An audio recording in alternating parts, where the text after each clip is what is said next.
प्रिय विद्यार्थियों, आज हम पीयूष प्रवाह का दूसरा चैप्टर शुरू करते हैं, सत्य के प्रयोग। जैसे ही सत्य का नाम आता है, हमें महात्मा गांधी याद आते हैं और ये सत्य के प्रयोग आत्मकथा का अंश है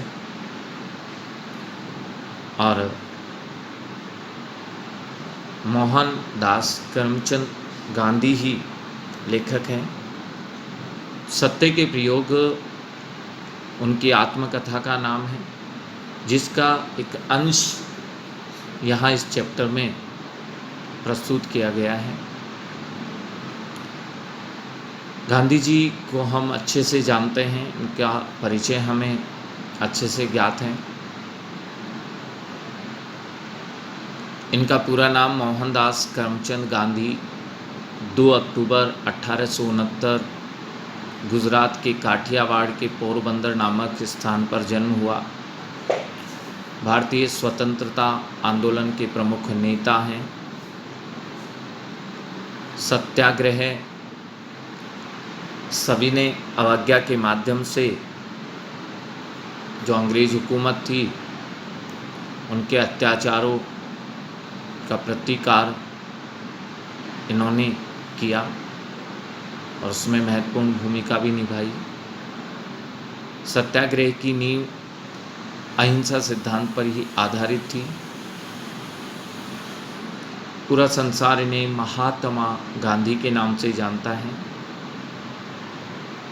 नेताजी सुभाष चंद्र बोस 6 जुलाई 1944 को रंगून रेडियो से गांधी जी के नाम जारी उनका प्रसारण था।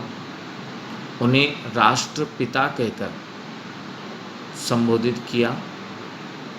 आज़ाद हिंद फौज के लिए उनका आशीर्वाद और शुभकामनाएं मांगी थी। अर्थात राष्ट्रपिता जो इनका नाम है, वह नेताजी सुभाष चंद्र बोस ने सबसे पहले पुकारा है, संबोधित किया है। देश में प्रतिवर्ष इनका जन्मदिन गांधी जयंती और विश्व में अंतर्राष्ट्रीय अहिंसा दिवस के रूप में मनाया जाता है। 30 जनवरी 1948 को इनका निधन हुआ। इसे हम शहीद दिवस के नाम से जानते हैं। पाठ परिचय देखते हैं। इस पुस्तक में महात्मा गांधी द्वारा लिखित सत्य के प्रयोग अथवा इनकी आत्मकथा है। काशीनाथ त्रिवेदी द्वारा ये अनुदित कुछ अंशों का यहाँ संकलन है। इस पाठ में सभ्य पोशाक में इस अंश में विद्यार्थियों को सलाह दी गई है कि आप जो छद्म आकर्षण है, झूठे आकर्षण है, वेशभूषा है, ये दिखावा है, इनसे परे यानी दूर रहना चाहिए। बलवान से भिड़ंत अंश में अन्याय से डटकर मुकाबला करने की हिम्मत बंधाई गई है। आत्मिक शिक्षा में संयम और आत्मनिर्माण की प्रेरणा है। तो शांति निकेतन में गांधी जी ने भारतीय जीवन के मूल्यों से ओतप्रोत संस्कार, सहयोग व समरसता से हमें साक्षात्कार कराया है। खादी का जन्म अंश में इन्होंने स्वावलंबन अर्थात स्वयं का कार्य स्वयं ही करें एवं स्वदेशी की महत्ता को उजागर किया है। इस प्रकार गांधी जी की आत्मकथा का ये अंश है। हमें सात्विकी और सार्थक जीवन के लिए प्रेरणा प्रदान करता है। पहला अंश हम पढ़ते हैं। शीर्षक है सभ्य पोशाक में।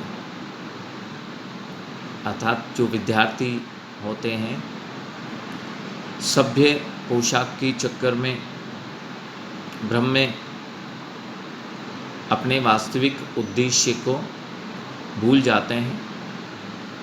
तो इन्होंने इस अंश में ये प्रेरणा दी है कि विद्यार्थियों को इन पोशाक इत्यादि के आकर्षण से मुक्त रहना चाहिए, दूर रहना चाहिए और वास्तव में अपना जो लक्ष्य है उस पर ध्यान केंद्रित करना चाहिए। शुरू करते हैं।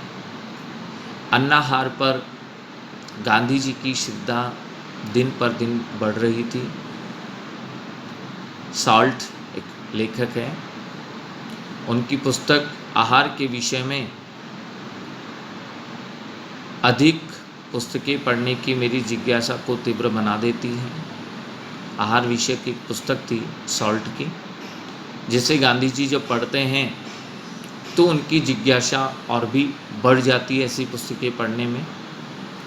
और जितनी पुस्तकें इन्हें फिर मिली उनको इन्होंने खरीदा और पढ़ लिया। उन पुस्तकों में से देखिए प्रमुख पुस्तकें कौन सी थी। हार्वर्ड विलियम्स की आहार नीति इन्होंने पढ़ी। इस पुस्तक में अलग अलग युगों के ज्ञानियों, अवतारों और पैगंबरों के आहार का और आहार विषयक उनके विचारों का वर्णन उन्हें पढ़ने को मिला। पाइथागोरस, ईसा मसीह इत्यादि को उसने केवल अन्नाहारी सिद्ध किया है कि ये सब केवल अन्नाहारी ग्रहण करते थे। डॉक्टर मिसेस एना किंग्सफोर्ड की पुस्तक थी उत्तम आहार रीति, ये भी बहुत आकर्षक थी। इसके अलावा डॉक्टर एलिसन के आरोग्य विषयक लेख भी इन्होंने पढ़े और गांधी जी की उन लेखों ने भी काफ़ी मदद की। ये डॉक्टर एलिसन दवा के बदले आहार के हेर फेर से, परिवर्तन से ही रोगी को निरोग करने की पद्धति का समर्थन किया करते थे कि दवा की बजाय केवल आहार में परिवर्तन करके ही और रोगी को स्वस्थ किया जा सकता है। डॉक्टर एलिसन स्वयं अन्नाहारी थे और बीमारों को केवल अन्नाहार की ही सलाह देते थे। इन सब पुस्तकों के अध्ययन का परिणाम ये हुआ कि मेरे जीवन में आहार विषयक प्रयोगों ने महत्व का स्थान प्राप्त कर लिया। अर्थात गांधी जी आहार विषयक प्रयोग करने लगे, किस आहार से क्या होता है, और विशेषकर अन्नाहार संबंधी पुस्तकें पढ़ना इन्होंने शुरू कर दिया। काफ़ी पुस्तकें पढ़ ली। आरंभ में इन प्रयोगों में आरोग्य की दृष्टि मुख्य थी। इन्होंने जो प्रयोग आहार विषयक प्रयोग करना शुरू किया था, सबसे पहले जो मुख्य इनकी दृष्टि थी वो थी आरोग्य, अर्थात मनुष्य स्वस्थ कैसे रह सकता है, इस विषय को ध्यान में रख कर के इन्होंने प्रयोग शुरू किए। लेकिन बाद में धार्मिक दृष्टि सर्वोपरि होगी। बाद में आरोग्य का स्थान धार्मिकता ने ले लिया, अर्थात धार्मिक दृष्टि से फिर ये प्रयोग आगे जारी इन्होंने रखा। इस बीच मेरे उन मित्र को तो मेरी चिंता बनी ही रही। मित्र को बहुत चिंता हुई। प्रेमवश उन्होंने माना कि अगर मैं मांस नहीं खाऊंगा तो कमज़ोर हो जाऊंगा। यही नहीं बल्कि मैं बेवकूफ़ बना रहूँगा, क्योंकि अंग्रेज़ों के समाज में घुल मिल ही नहीं सकूँगा। गांधी जी को जब अन्नाहार विषय की पुस्तकें पढ़ना और आहार विषयक प्रयोग करने में लगे हुए पाया मित्र ने, तो मित्र को बड़ी चिंता हुई। और ये चिंता हुई कि अगर ये अन्नाहारी लेते रहेंगे तो इनके शरीर में कुछ पोषण तत्वों की कमी हो जाएगी। अगर ये मांस इत्यादि नहीं लेंगे तो इनका शरीर धीरे धीरे कमज़ोर हो जाएगा, और जब ऐसा खान पान नहीं लेंगे तो अंग्रेज़ अधिकारियों के साथ ये घुल मिल नहीं सकेंगे, उनके साथ ये बैठ नहीं पाएंगे। ऐसा सोच कर के मित्र चिंतित थे। वे जानते थे कि मैं अन्नाहार विषयक पुस्तकें पढ़ता रहता हूँ। उन्हें डर लगा कि इन पुस्तकों के पढ़ने से मैं भ्रमित चित्त हो जाऊँगा, प्रयोगों में मेरा जीवन ही व्यर्थ चला जाएगा और वास्तव में मुझे जो करना है उसे मैं भूल जाऊँगा और पोथी पंडित बन बैठूँगा। अर्थात पुस्तकें पढ़ने पर मुझे केवल पुस्तकों की जानकारी ही हो पाएगी। इस विचार से उन्होंने मुझे सुधारने का आखिरी प्रयत्न किया। यह प्रश्न बन सकता है कि मित्र को गांधी जी के विषय में क्या चिंता थी, जो हम अभी पढ़ चुके हैं, और फिर मित्र ने उन्हें सुधारने का क्या प्रयत्न किया। तो देखिए मित्र ने क्या प्रयत्न किया कि नाटक दिखाने का निमंत्रण दिया कि हम नाटक देखने चलेंगे। वहाँ जाने से पहले मुझे उनके साथ हॉबर्न भोजन गृह में भोजन करना था, और गांधी जी की दृष्टि में यह भोजन गृह एक महल के समान था, काफ़ी बड़ा विशाल था, सुंदर था। विक्टोरिया होटल छोड़ने के बाद ऐसे गृह में जाने का मेरा ये पहला अनुभव था। इससे पहले विक्टोरिया होटल ये जा चुके थे। विक्टोरिया होटल का अनुभव तो निकम्मा था, इन्हें बहुत अच्छा नहीं लगा,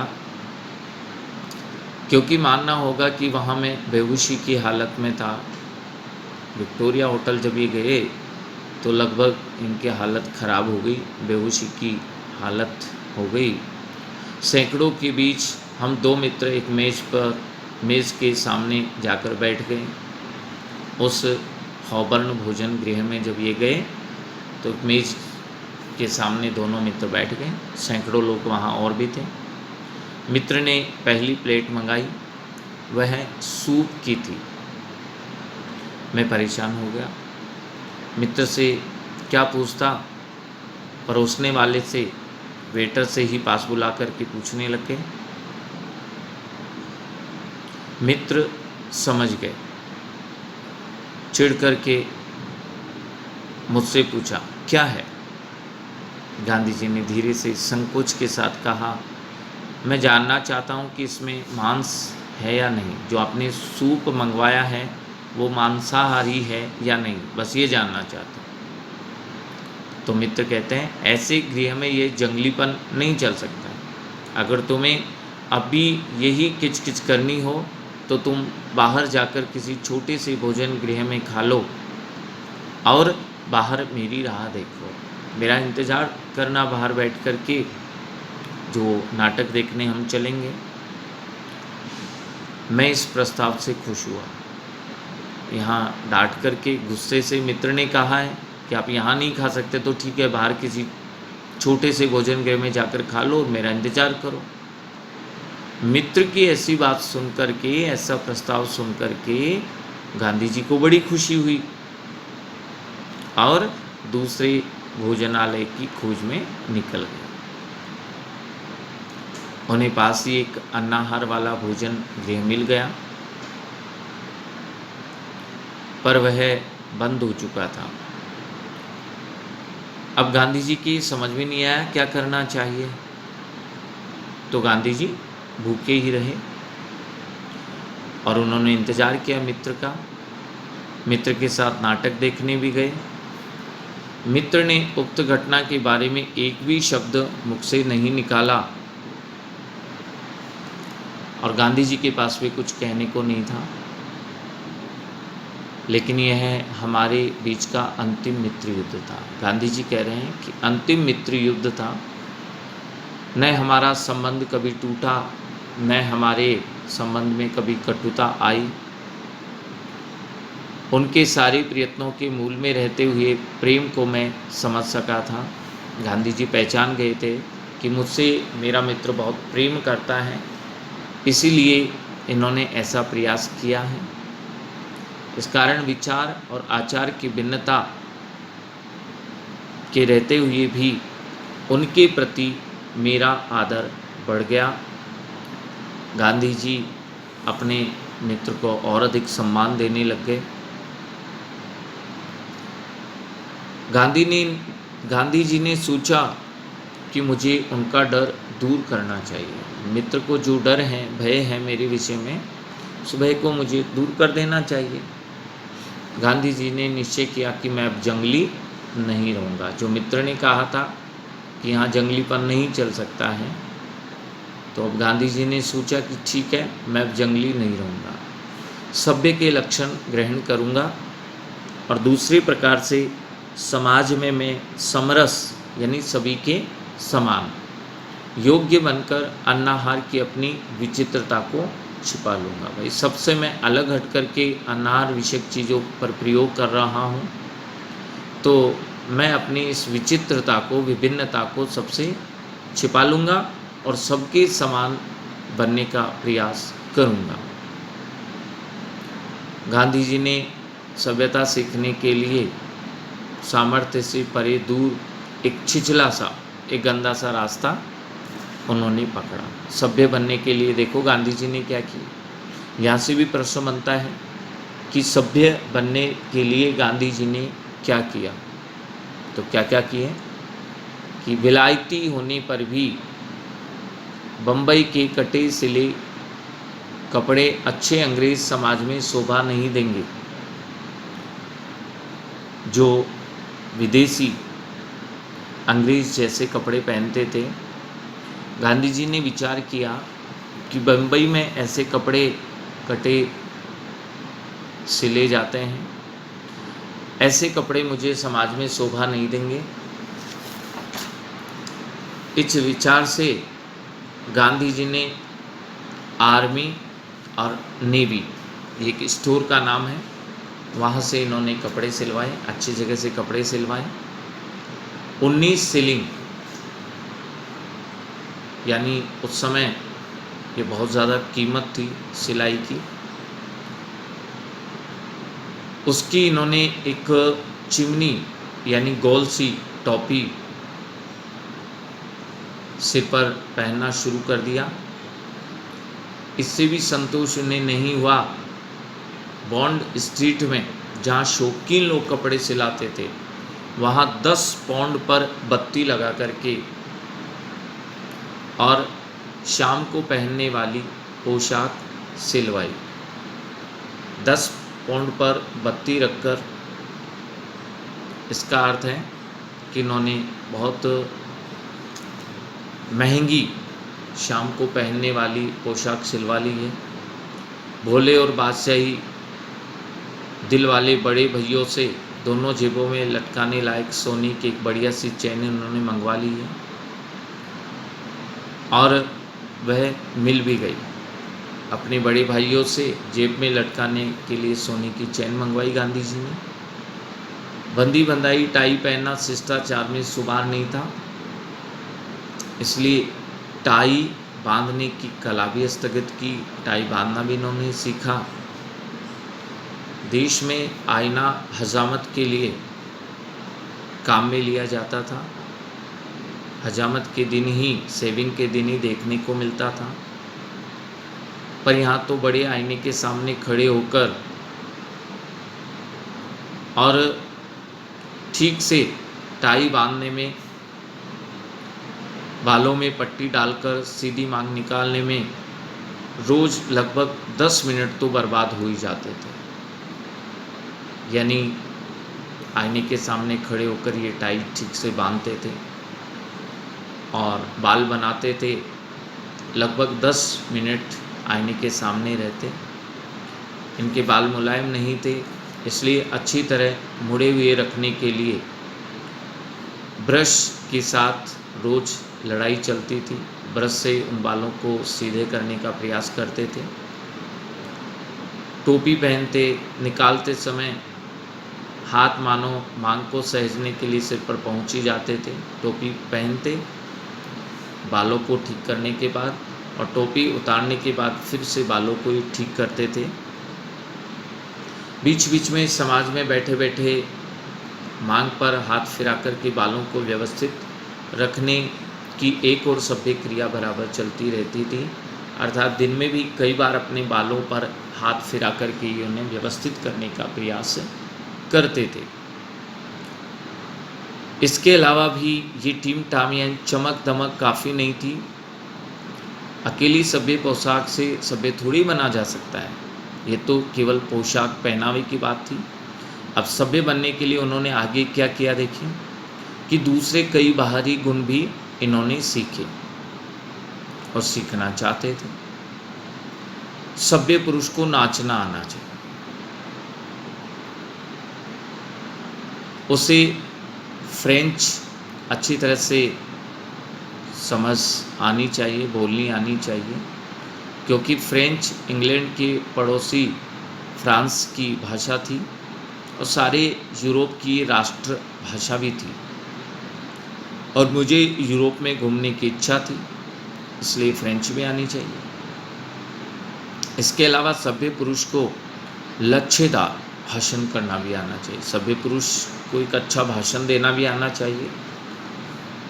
इन सब के लिए इन्होंने सबसे पहले तो एक नृत्य सीखने का निश्चय किया और एक डांस क्लास में एडमिशन ले लिया।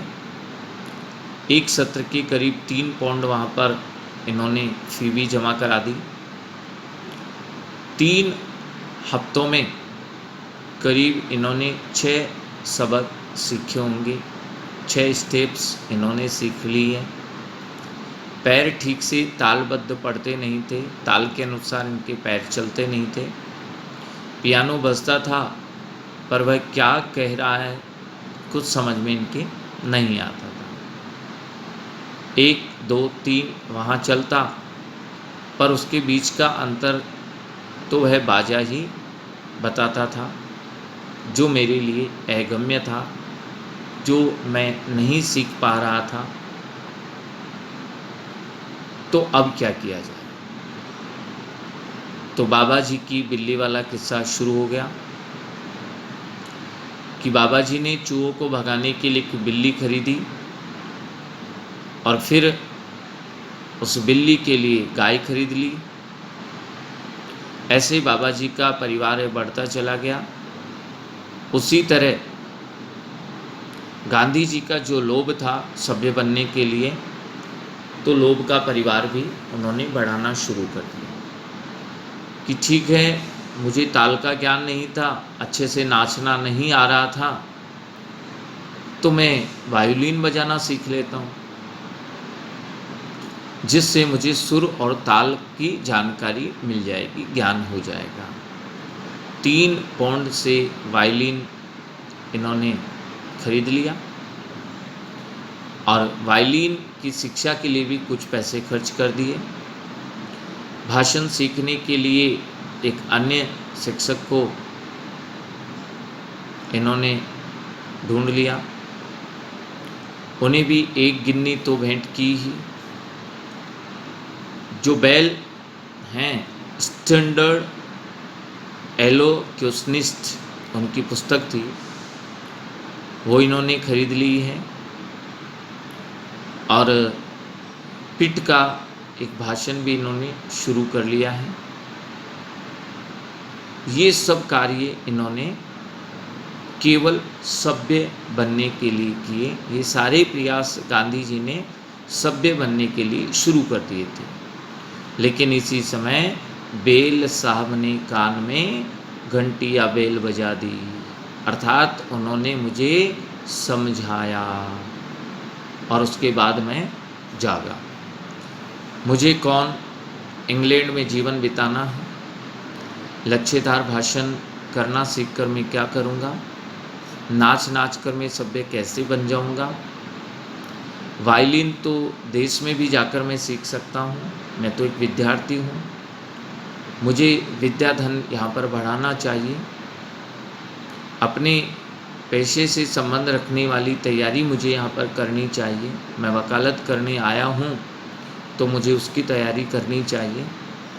मैं अपने सदाचार से भी सभ्य समझा जा सकता हूँ, और यदि नहीं तो फिर मुझे ये सभ्य बनने का लोभ छोड़ देना चाहिए। इस प्रकार से बेल साहब ने गांधी जी को समझाया और गांधी जी वास्तव में समझ गए। इन विचारों की धुन में गांधी जी ने उपर्युक्त आशय के उद्गारों वाला एक पत्र भाषण शिक्षक को लिख दिया।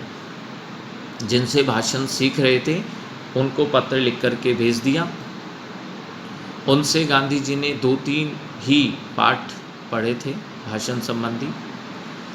नृत्य जिस शिक्षिका से सीख रहे थे उसको भी ऐसा ही पत्र लिख दिया, और वायलिन की जो शिक्षिका थी उसके घर भी वायलिन लेकर पहुंच गए कि जितने पैसे में वो बिक जाएं उसे बेच दीजिए। उनके साथ कुछ मित्रता का संबंध हो गया था। इस कारण गांधी जी ने अपने मोह की चर्चा की, नाच आदि के जंजाल में से निकल कर के और ये बाहर आ गए। तो मेरी बात यानी गांधी जी की बात उस शिक्षिका ने भी बहुत पसंद की, और सभ्य बनने की जो ये सनक गांधी जी की लगी थी 3 महीने तक चली थी, और पोशाक की चमक दमक तो वर्षों तक चली थी। अंततः गांधी जी ने इन सबको छोड़ दिया, विद्यार्थी बन गए, और जो वकालत करने वहाँ पर गए थे वास्तव में अपना पूरा ध्यान उसी पर केंद्रित किया। इस प्रकार से सभी विद्यार्थियों को यहाँ से प्रेरणा लेनी चाहिए कि हमें बाह्य आकर्षकों से बचना चाहिए, पोशाक की चमक दमक से बचना चाहिए, अन्य हमें पहनावे की ओर अधिक विशेष ध्यान नहीं देना चाहिए, बल्कि हमारा मुख्य फोकस है, ध्यान है, वह हमारी पढ़ाई की ओर ही होना चाहिए।